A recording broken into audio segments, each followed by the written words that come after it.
पलक का विवाह संयुक्त परिवार में हुआ था। उसके पति 3 भाई थे।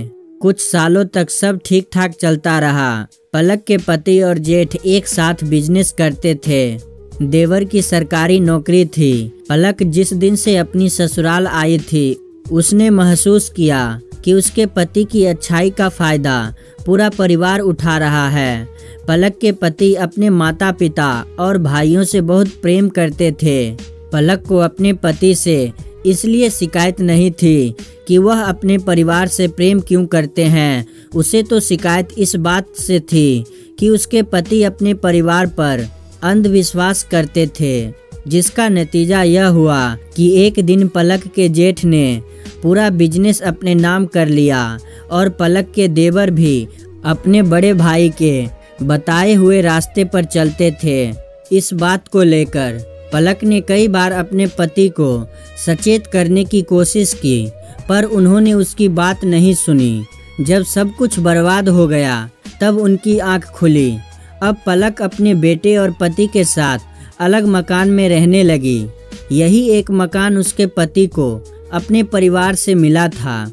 यह मकान भी पलक के जेठ और देवर उसके पति को देना नहीं चाहते थे, पर पलक के ससुर के कारण उन्हें वह मकान देना पड़ा। जब मकान में पलक अपना सामान शिफ्ट कर रही थी तो उसके बेटे और पति के साथ उसके देवर और जेठ के लड़के भी मदद कर रहे थे। उसी समय सीढ़ियों पर सामान ले जाते वक्त देवर के बेटे का पैर फिसल गया और पलक के देवर का बेटा सीढ़ियों से ढुलकता हुआ नीचे गिर गया और उसके हाथ में फ्रैक्चर हो गया। यह देखकर सभी घबरा गए। सभी को बच्चे के चोट लगने से दुख था। पलक का बेटा और पति तुरंत बच्चे को लेकर अस्पताल गए। वहां डॉक्टरों ने कहा चोट ज़्यादा नहीं लगी है, सिर्फ हाथ में फ्रैक्चर हुआ है। यह सुनकर सभी ने राहत की सांस ली। जब बच्चे को लेकर पलक के पति और उसका बेटा चले गए तो पलक के देवर और जेठ पलक को अपशब्द कहने लगे। जोर जोर से चिल्लाते हुए उसे दोषी करार देने लगे कि उसके बेटे को चोट पलक के कारण लगी है। पलक उन लोगों का व्यवहार देखकर स्तब्ध रह गई, जैसे कोई जाहिल गंवार व्यक्ति लड़ते हुए बात कर रहा है।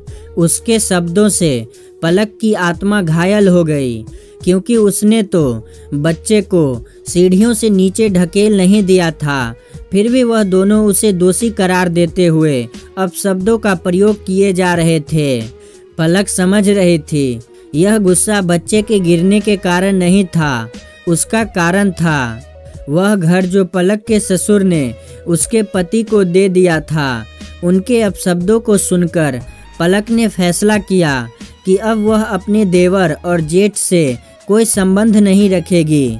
जब पलक के पति और बेटा अस्पताल से लौटकर आए तो पलक ने उनसे अपने अपमान के बारे में बताया कि उन दोनों ने कैसे उसका अपमान किया। उन्होंने अपनी सभी मर्यादाएं तोड़ दी।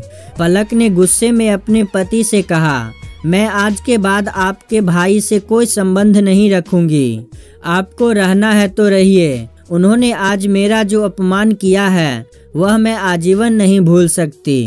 पलक ने गुस्से में अपना फैसला अपने पति को सुनाया। पलक की बात सुनकर उसके बेटे ने कहा, माँ, उन लोगों ने गलत किया, पर चाचा के बेटे को चोट लगी थी, इसीलिए उन्होंने आपका अपमान किया। अगर आज मैं उनके घर की सीढ़ियों से गिरा होता तो शायद आप भी अपना आपा खो बैठती और उनका अपमान कर देती। इसीलिए उनकी बातों को दिल से न लगाइए। अपने बेटे की बात सुनकर पलक ने चौंककर अपने बेटे को देखा। उसे अपने संस्कारों पर आज गर्व महसूस हो रहा था, क्योंकि पलक ने इस नज़रिए से सोचा ही नहीं था। आज उसके बेटे ने उसे इस नज़रिए से सोचने पर मजबूर कर दिया और उसका गुस्सा शांत हो गया। उसने अपने बेटे को गले से लगा लिया और कहा, तुम ठीक कह रहे हो। ऐसी स्थिति में शायद मैं भी अपना संयम खो देती। आज तुमने मुझे एक नई सीख दी है कि कभी कभी हम ना चाहते हुए भी कुछ गलतियां कर देते हैं, जबकि हमें ऐसी स्थिति में अपने ऊपर काबू रखना चाहिए, नहीं तो रिश्तों में तनाव और द्वेष पैदा हो सकती है।